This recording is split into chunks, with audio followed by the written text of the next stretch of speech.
नमस्कार दोस्तों, आप सभी का स्वागत है LIS किताबों की दुनिया के चैनल पे।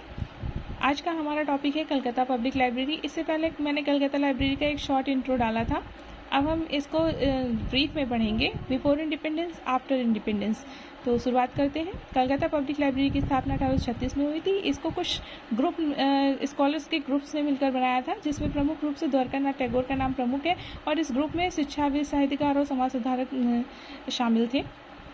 ये जो लाइब्रेरी थी, ये अंग्रेज़ों ने इसको आसानी से इख्तियार किया, क्योंकि उनको यहाँ के जो भारत का कल्चर है, ह्यूमन बिहेवियर है, उसके बारे में जानना था, ताकि वो लंबे समय तक यहाँ पे शासन कर सकें।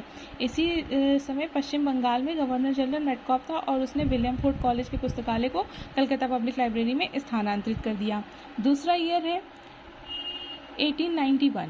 ये फाउंडेशन ऑफ एम्पिरिकल लाइब्रेरी की स्थापना की जाती है इस समय। इसमें ये 4 libraries, public library of home department, East India College, William Ford and East India Board of London, इन चारों को मिलाकर के एक इम्पीरियल नाम की लाइब्रेरी बना दी जाती है।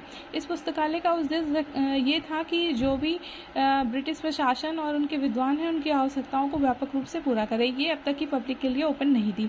इस समय कर्जन जो था, वो यहाँ का वायरस राय था, भारत का वायरस राय, तत्कालीन वायरस राय था, और इसने मेटकॉफ हाउस में लाइब्रेरी को ट्रांसफ़र कर दिया था। नेक्स्ट ईयर मोस्ट इम्पॉर्टेंट आता है 1902-1903। ये देखो, इसमें से एक ईयर इम्पॉर्टेंट है 1902 है, कहीं कहीं पे मिलता है, कहीं कहीं पे 3 पे मिलता है, इसलिए मैंने दोनों को लिख दिया है।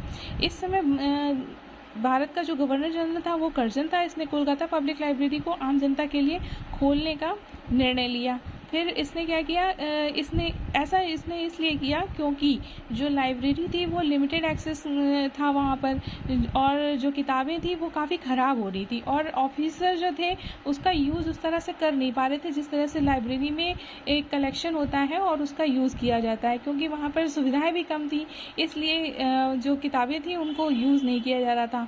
इसके बाद इम्पीरिकल लाइब्रेरी और कोलकाता पब्लिक लाइब्रेरी को मिलाकर इम्पीरियल लाइब्रेरी का नाम दे दिया गया। इसे पहली बार जनता के लिए 30 जनवरी 1903 में मेटकॉफ कोलकाता में ओपन किया गया। इसे पहली बार भारत के गैजेट में भी परिभाषित किया गया, यानी टोटली ऑफिशियल था ये।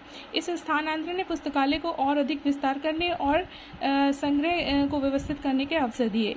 दोस्तों, अगर आपको मेरा चैनल की जानकारी अच्छी लग रही है तो इसे लाइक, शेयर, सब्सक्राइब करें। हम इसके आगे का जो पार्ट है वो कल अपलोड करेंगे।